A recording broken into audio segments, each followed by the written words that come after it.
Hello everyone, welcome to this video. I am your English teacher Suchitra Sakya. As I came to know that many of you have missed the last class in which I taught you conditional sentences, so I have prepared this short video for you. It is an explanatory video, so please watch it and learn from here. Okay, let's get started. We are learning conditional sentences. Conditional sentences are those sentences in which we have two clauses, two chunks of sentences, two parts of sentences, in which there is if. That sentence is called if clause, in which there is main thing, what we want to tell, that is called main clause. There are two clauses, if clause and main clause. If clause means the clause where there is if, and another clause where there is the main idea of the sentence. So for now, let's learn this much and let's do some warm-up. Okay, what would you do if you found a wallet on the street? So here we have to imagine that we are on the street and we found a wallet full of money or full of ATM cards and identity cards and so on. So what would you do? So we are imagining. Actually, we are not on the street and we have not found the wallet, but we are imagining. In such cases, if clause sentences or conditional sentences are very, very helpful to imagine and say what would we do at that time. Suppose, what would you do if you saw a famous person on the street?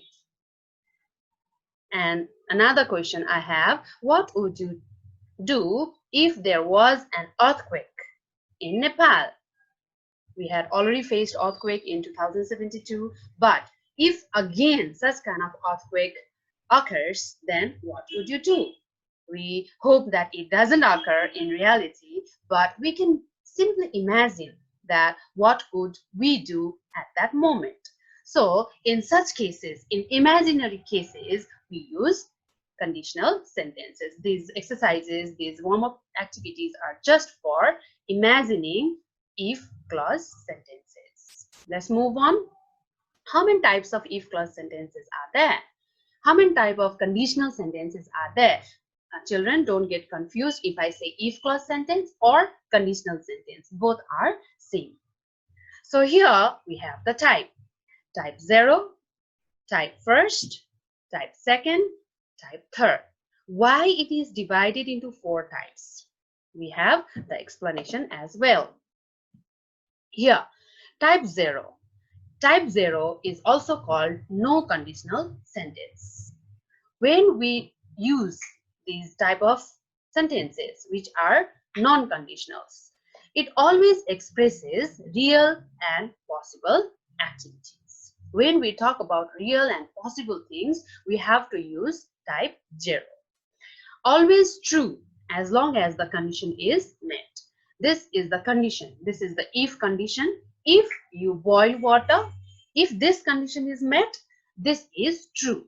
It changes into vapor. Yes, this type of sentences fall under no conditional sentence, or we also call it type 0.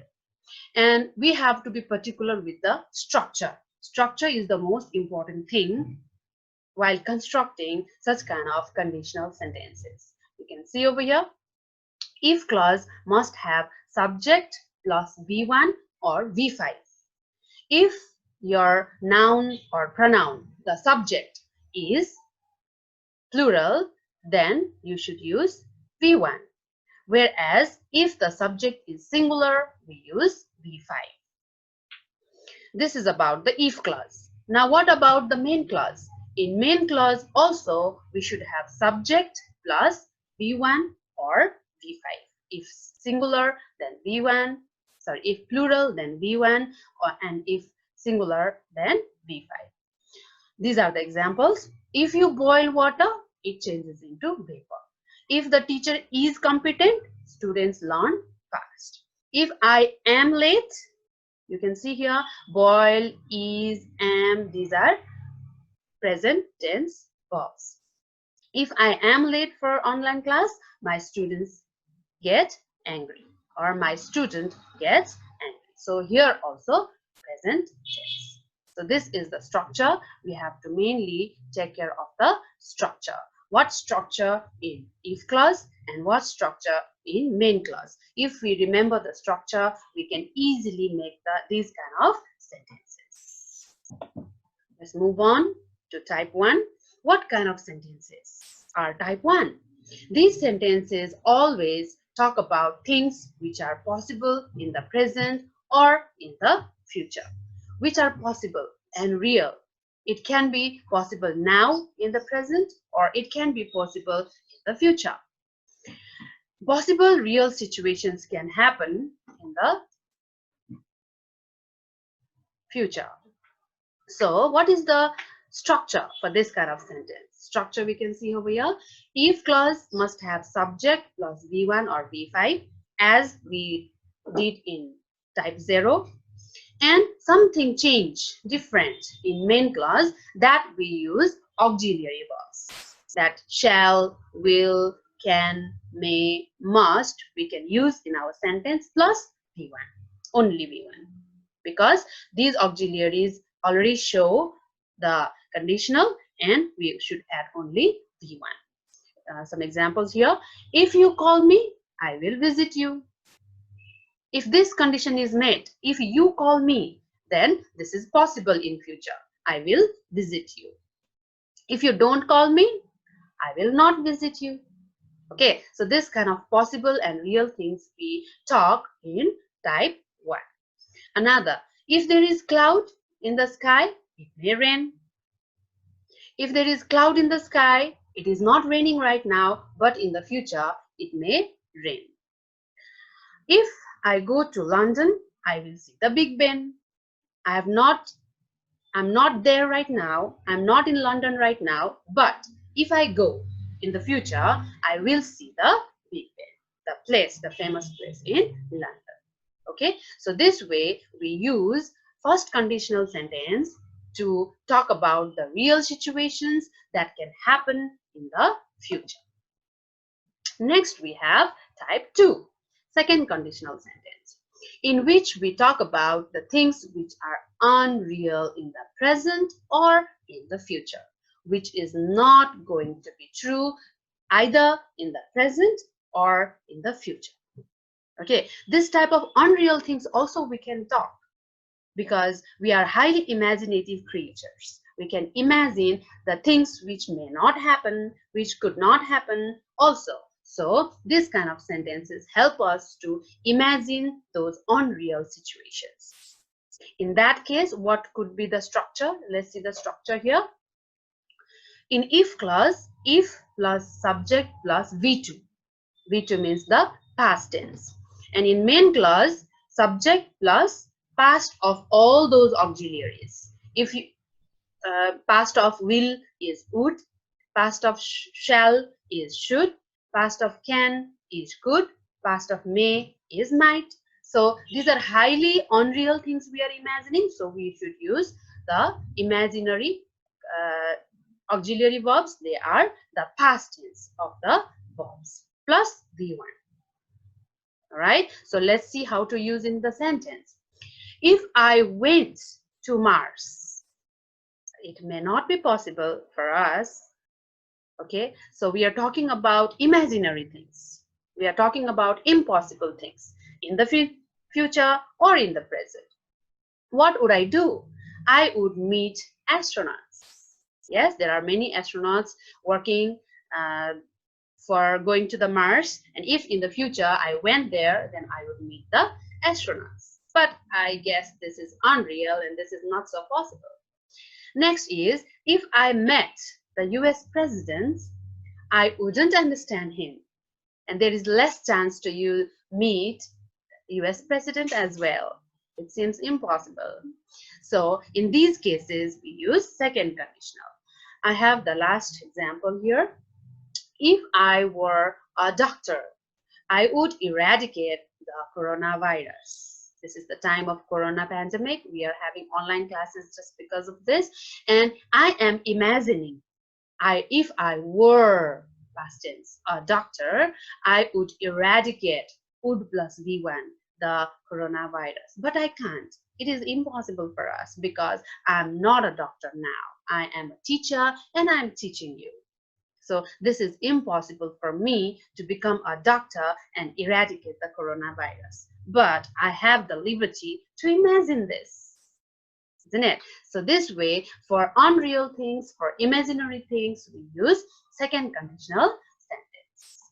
Now, the final one, type 3, third conditional sentence. When do we use this third conditional sentence? It expresses regret and unfulfilled situation in the past.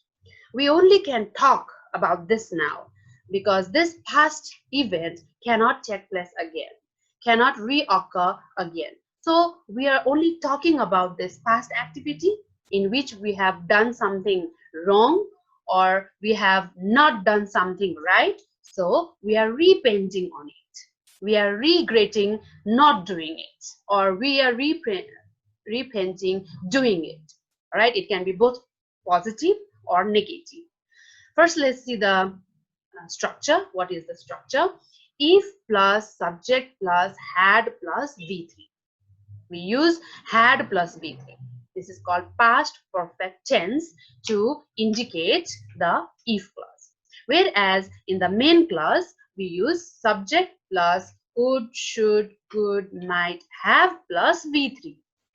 Means all the past of auxiliaries plus have plus V3. This is the structure for third conditional, which are unfulfilled situations of the past. We are talking about the past in which we couldn't do something or we did something wrong. Now I'm going for the examples here.